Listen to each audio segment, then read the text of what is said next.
হেই আসসালামু আলাইকুম। আশা করছি সবাই ভালো আছেন। আমি এস এম জয় আপনাদের সাথে আছি। আজকের ভিডিওটা হচ্ছে একটা ইন্টারেস্টিং ভিডিও, কারণ আজকে আমরা একটা প্রবলেম দুইটা ওয়েতে সলভ করব। তো আজকে ভিডিওতে কোনো এক্সট্রা কথাবার্তা না, এক্সট্রা কোনো ইন্ট্রো না, সরাসরি ভিডিওতে যাব এবং পুরো ডিটেলটা আমি দেখাবো যে একটা প্রবলেম কী করে আপনি দুইটা ওয়েতে সলভ করতে পারেন। স্ক্রিনে আপনারা যে ইমেজটা দেখতে পাচ্ছেন সেখানে দেখতে পাচ্ছেন ওয়াটারমার্ক লেখা, এবং এটা একটা ওয়াটারমার্ক তৈরি করা একটা ইমেজ, এবং অনেকগুলো লেখা এখানে রয়েছে একই টাইপের বা এই ধরনের বিভিন্ন লেখা থাকতে পারে যেগুলোকে আমরা রিমুভ করতে হয়। সো এই ধরনের ওয়াটারমার্ক রিমুভ করার জন্য আমরা অনেক প্রসেস ফলো করি বা ফটোশপে অনেক স্ট্রাগল করি। তো আজকে আমি আপনাদেরকে শর্ট ওয়ে দেখাচ্ছি যে ওয়েতে আপনি নর্মালি এই ধরনের ওয়াটারমার্ককে রিমুভ করতে পারবেন কয়েক সেকেন্ডের মধ্যে। সো প্রথম যে ওয়েটা দেখাবো সেটা হচ্ছে অ্যাকচুয়ালি কালার রেঞ্জ প্রসেস। সেটা হচ্ছে এই ইমেজের মধ্যে আমরা কোনো সিলেকশন ছাড়াই আমরা যাব হচ্ছে আমাদের সিলেক্টে, দেন এখানে হচ্ছে কালার রেঞ্জ। সো কালার রেঞ্জে যাওয়ার পর আমরা এখানে কিছু ফাজিনেসটা এখানে চেঞ্জ করতে পারবো, মানে আপনি আসলে কতটুকু দিবেন। তো এখানে একেবারেই যদি আমি এখানে জিরোতে নিয়ে আসি বা 1 2 3তে নিয়ে আসি, তো সেই ক্ষেত্রে এটা পুরো ডার্ক হয়ে যায়। সো সিলেকশনটা আমরা এখানে আইড্রপার দিয়েও করতে পারি, স্পেসিফিক কোনো একটা কালারকে চুজ করতে পারি, বাট আমি এখানে এটাকে বাড়িয়ে দিয়ে মোটামুটি আমার লেখাগুলো দেখা যাচ্ছে এখানে সিলেক্ট হচ্ছে, এরকম একটা পজিশন আমি রেখে ধরুন এতটুকু রেখে দেন হচ্ছে আমি এখানে ওকে দিলাম। সো এটা আপনি দুই একবার এক্সপেরিমেন্ট করতে হতে পারে আপনার। এবার দেখেন আমার লেখাগুলো যেগুলো ওয়াটারমার্ক ছিল সেগুলো কিন্তু এখানে সিলেক্ট হয়েছে, স্পেসিফিক যেটা হাইলাইটেড ছিল। এবার আমি যেটা করব এইটাকে একটু বাড়িয়ে নিব, মানে আমার এখানে দেখেন যে যতটুকু সিলেক্ট হয়েছে এটা মোটামুটি খুব ক্লোজে আছে। আমি একটু জুম করে দেখাই, দেখেন এখানে মোটামুটি লেখাগুলো যতটুকু অতটুকু এখানে আসলে সিলেক্ট হয়েছে।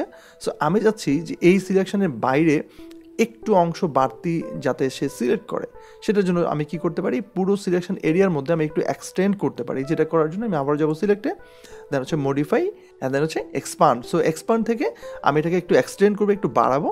সো এক্সপান্ডে ক্লিক করার পর আপনি এখানে অ্যামাউন্টটা কতটুকু দিবেন এটা ডিপেন্ড করবে আপনার ইমেজ এরিয়া বা অন্যান্য বিষয়ের উপর। সো আমি এখানে 1 2 3 বা এখানে আসলে অ্যাকচুয়ালি 2 দিতে পারি, বা আপনি এখানে 3 বা 4 দিয়ে ট্রাই করতে পারেন। আমি এখানে 2 দিয়ে জাস্ট ওকে দিলাম। এবার দেখেন আমার সমস্ত সিলেকশনের মধ্যে আমার একটু এক্সট্রা 2 পিক্সেল করে জায়গা চারপাশে এক্সটেন্ড করেছে বা বাড়িয়েছে, এক্সপান্ড করেছে।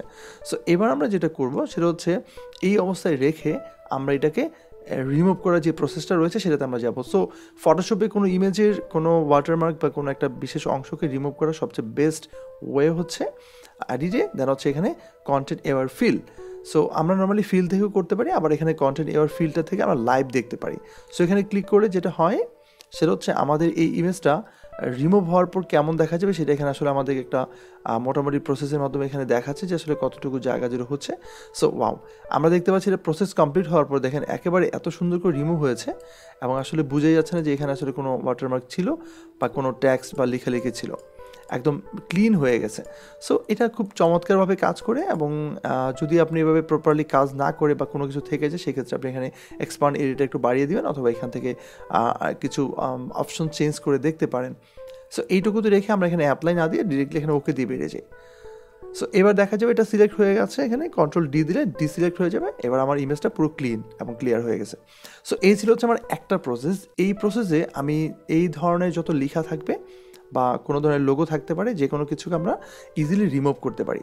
সো দ্বিতীয় নাম্বার প্রসেসটা কিন্তু এটার মতোই, কিন্তু এটা একটু ডিফারেন্টভাবে আমি করে দেখাবো, যেটা আসলে আমাদের অনেক ক্ষেত্রে কাজে লাগবে যখন আমরা এই ধরনের কালার রেঞ্জে সিলেক্ট করতে প্রবলেম হচ্ছে। সেই ক্ষেত্রে আমি দ্বিতীয় প্রসেসটাতে যেতে পারি। দ্বিতীয় প্রসেস হচ্ছে ব্রাশের ইউজটা আর কি।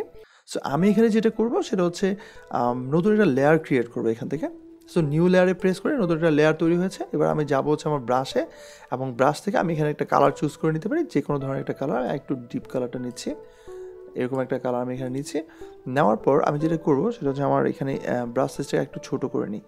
সো এখানে আমি এভাবে একটু জাস্ট এটাকে সিলেক্ট করবো, কোথায় নতুন একটা লেয়ার নিয়েছি এবং সেই লেয়ার উপর আমি সিলেক্ট করছি।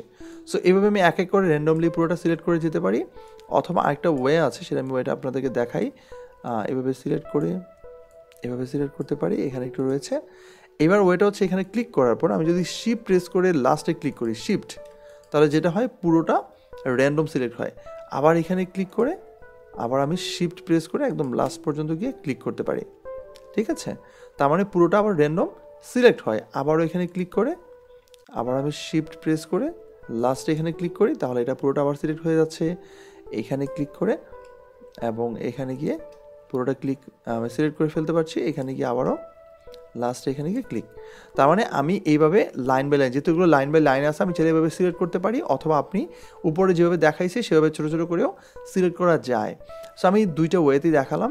এবার আমরা যেটা করবো সেটা হচ্ছে এখানে কন্ট্রোল চেপে ধরে, কিবোর্ডে কন্ট্রোল চেপে ধরে এই লেয়ার যে থাম্বনেলটা রয়েছে না, সেখানে আমি ক্লিক করতে পারি। তাহলে যেটা হয় সেটা হচ্ছে এই লেয়ারের যেটুকু আমি ব্রাশ দিয়ে ইউজ করেছি সেটুকু সিলেক্ট হবে, এর বাইরে কিন্তু কোনো অংশটা সিলেক্ট হবে না। এবার আমরা যেটা করব সেটা হচ্ছে এই লেয়ারটাকে মুছে দিয়ে, মানে হচ্ছে হাইড করে দিয়ে, মানে হচ্ছে ইনভিজিবল করে দিয়ে আমি আমার মেইন যে লেয়ারটা রয়েছে ব্যাকগ্রাউন্ডে, মেইন যে ইমেজটা, সেখানে গিয়ে ক্লিক করব। তার মানে এখান থেকে সিলেক্ট করে এসে আমি এখানে চলে আসলাম, আমার মেইন লেয়ারে আমি ব্যাক করলাম। অ্যান্ড দেন যেটা করবো সেটা হচ্ছে আবারও সেম প্রসেস, এডিট, দেন আবারও কন্টেন্ট, এবার ফিল। এবার এখান থেকে গেলে আমরা একই জিনিস এখানে দেখব, তবে একটু ডিফারেন্টভাবে। দেখেন এখানে কিন্তু একইভাবে সবগুলো রিমুভ হয়ে গেছে এবং এটা প্রসেসটা এই যে কনফার্ম হয়ে গেছে। এবার আমি এখানে জুম করে দেখাই, দেখেন এইখানেও একইভাবে পারফেক্ট রেজাল্ট দিয়েছে, একেবারে সব কিছু মুছে ফেলছে, বা লেখালেখি যা আছে সব কিছু এখানে মুছে ফেললো। দেন আমি যদি ওকে দিয়ে দিই, ওয়াও, এবার যদি আমি কন্ট্রোল ডি প্রেস করি, দ্যাটস রিয়েলি কুল। সো এই দুইটা প্রসেসে আমরা মোটামুটি একটা ইমেজ থেকে কোনো টেক্সটকে বা কোনো লেখাকে বা কোনো ধরনের লোগো অথবা অন্য এরকম এই জাতীয় কোনো ওয়াটারমার্ককে আমরা সহজে মুছে ফেলতে পারি বা রিমুভ করে ফেলতে পারি। তো এই ছিল আমাদের দেখা আজকের ভিডিওটি। আশা করি ভিডিওটি আপনাদের একটু হলেও ভালো লেগেছে এবং কাজে আসবে। আর যদি আপনার আসলে এটা ব্যক্তিগত লাইফে যদি কাজে আসে, তাহলে আপনি ভিডিওটা শেয়ার করতে পারেন অন্যকে দেখানোর জন্য। সেই সাথে আমার এই ভিডিও নিয়ে কোনো মন্তব্য থাকলে, কিছু বলার থাকলে কমেন্ট বক্সে লিখে জানাবেন। আমি সবসময় আপনাদের কমেন্টগুলো পড়ি এবং রিপ্লাই দেওয়ার চেষ্টা করি। আপনি চাইলে সরাসরি আমার সাথে লাইভ ক্লাসে যুক্ত হতে পারেন। গ্রাফিক ডিজাইনের পুরো কোর্সটা আমার সাথে করতে পারেন অনলাইন লাইভ ক্লাসে, জুমের মাধ্যমে, পৃথিবীর যে কোনো জায়গায় বসে। চাইলে আপনি আমার সাথে সরাসরি ফেসবুকে যুক্ত হতে পারেন এবং আমাদের ফেসবুক গ্রুপে যুক্ত হয়ে আপনি টেকনোলজি রিলেটেড যে কোনো কিছু জানতে পারেন অথবা বলতে পারেন। সকল কিছুর লিঙ্ক এবং ডিটেল ভিডিও ডিসক্রিপশনে দেওয়া আছে, একটু চেক করে নেবেন। সো আজকের মতো আমি জয় সাইন আউট করছি।